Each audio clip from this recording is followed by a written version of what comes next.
Hey guys, welcome back to my channel. My name's Claire and you are watching another episode of my cake chemistry series, the one where I talk all about the science behind baking.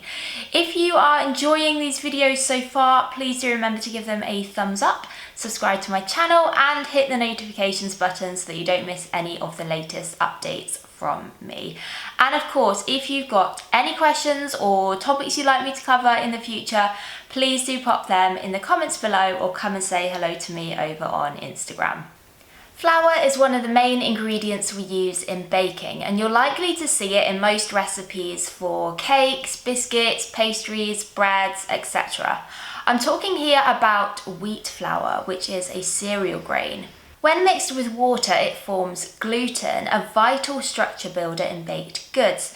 Without it, they tend to be crumbly and fall apart easily, as well as being more prone to collapse. And so the first function of flour, and probably the most important one, is that it is a structure builder and prevents baked goods from collapsing during the baking and cooling process.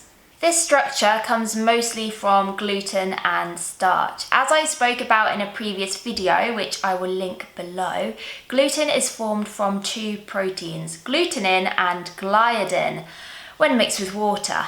There is also a third component that provides structure, albeit less so, and these are pentasan gums.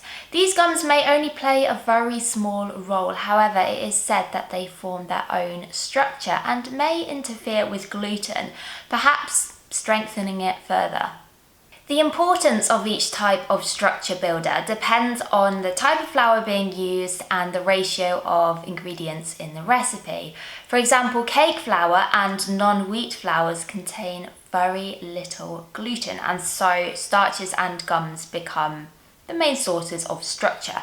However, in products such as pastries and biscuits, the moisture content is very low, so starch gelatinization doesn't occur because it requires a certain amount of water, and so therefore gluten becomes most important.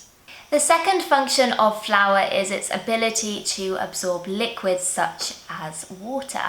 This is due to the starches, gums and proteins it contains, which help to bind the other ingredients together. Because it absorbs moisture, we could call it a drying agent. It doesn't necessarily make products dry as such if it's used in the correct ratio. It just balances out any other liquid ingredients. And remember, baking is all about a balance of ingredients and the way we combine them.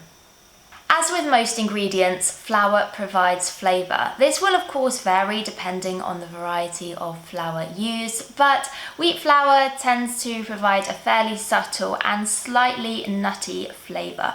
Whole wheat flours are more intense because they contain both the germ and the bran from the cereal grain. The fourth function of flour is that it helps give baked goods their colour, again depending on the type used. The bran contains brown pigments which give rise to a golden brown colour, and the proteins and very small amounts of starches and sugars also take place in the Maillard reaction, which, as I've explained before, is a chemical reaction which is what causes the crusts on baked goods to brown during the baking process. And finally, function number 5, they add nutritional value. Flours are what we would call complex carbohydrates, and they also contain vitamins, minerals and proteins. Whole wheat flour is a great source of dietary fibre because of the pentasan gums in the bran, and whole wheat foods are said to have many beneficial properties, as well as helping us to protect against a variety of diseases. So those are the main reasons why we often use flour in baked goods. And tell me, what kind of flour do you prefer to use? I really hope you enjoyed this video. Thank you so much for watching, and I will see you next time. Bye!